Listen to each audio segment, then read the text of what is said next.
ಲಡಾಖ್ ಪ್ರವಾಸ ಮುಗಿಸಿ ಮರಳುವಾಗ ಸಂಭವಿಸಿದ ದುರಂತ. ಫ್ಲೈಓವರ್ನಿಂದ ಕೆಳಗೆ ಬಿದ್ದ ಫಾರ್ಚುನರ್ ಕಾರು.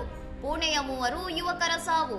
ರಾಜಸ್ಥಾನದ ಕೋಟಾ ಜಿಲ್ಲೆಯ ದೆಹಲಿ ಮುಂಬೈ ಎಕ್ಸ್‌ಪ್ರೆಸ್ ವೇನಲ್ಲಿ ಬುಧವಾರ ಬೆಳಗ್ಗೆ ಈ ಅಪಘಾತ ನಡೆದಿದೆ. ಮೃತರನ್ನು ಸಿದ್ಧಾಂತ್, ಕುನಾಲ್ ಮತ್ತು ಮಯೂರೇಶ್ ಎಂದು ಗುರುತಿಸಲಾಗಿದೆ.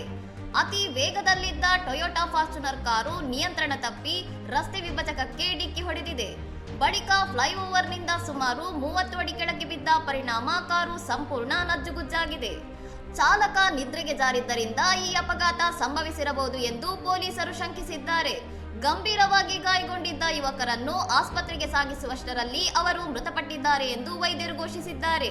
ಮೃತ ಯುವಕರು ಫೆಬ್ರವರಿ 26ರಂದು ಲೇಹ್, ಲಡಾಖ್ ಮತ್ತು ಜಮ್ಮು ಕಾಶ್ಮೀರಕ್ಕೆ ರೋಡ್ ಟ್ರಿಪ್ ಕೈಗೊಂಡಿದ್ದ 12 ಸ್ನೇಹಿತರ ತಂಡದ ಭಾಗವಾಗಿದ್ದರು.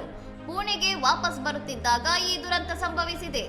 ಒಟ್ಟು 3 ಕಾರುಗಳಲ್ಲಿ ಸ್ನೇಹಿತರು ಪ್ರಯಾಣಿಸುತ್ತಿದ್ದು, ಅಪಘಾತಕ್ಕೀಡಾದ ಕಾರು ಎಲ್ಲಕ್ಕಿಂತ ಮುಂಭಾಗದಲ್ಲಿತ್ತು. ಹರ್ಷದಾಯಕವಾಗಿದ್ದ ಪ್ರವಾಸವು ಸಾವಿನ ಸುದ್ದಿಯೊಂದಿಗೆ ಅಂತ್ಯಗೊಂಡಿರುವುದು ಪೋಷಕರಲ್ಲಿ ಅತೀವ ಶೋಕ ತಂದಿದೆ. ಇನ್ನಷ್ಟು ಸುದ್ದಿಗಳಿಗಾಗಿ ನೋಡ್ತಾ ಇರಿ ಸೌರಂ ಟಿವಿ.